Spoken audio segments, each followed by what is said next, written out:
No, sasa, no. What be this?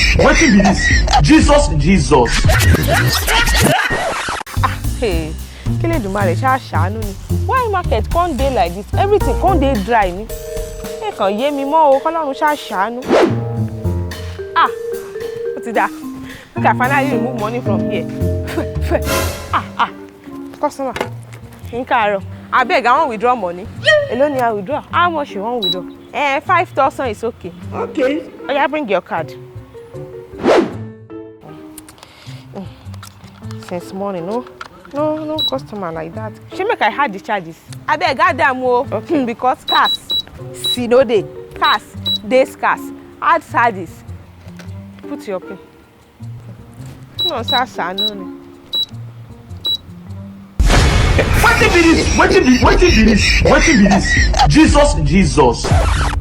Say na NEPA bill be this in here. Wetin be this? You know say here be like NEPA office. Na POS charges be that yo. The what? Abi kini mi so? Hey.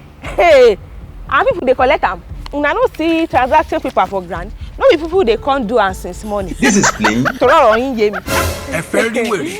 Abeg yo, hope you never put my own. Shebi me I don put your amount. And I don't already put your charges. Just for you to come on your hand. Make the transaction for go through. Now you remain. Things say they wise. Waiting.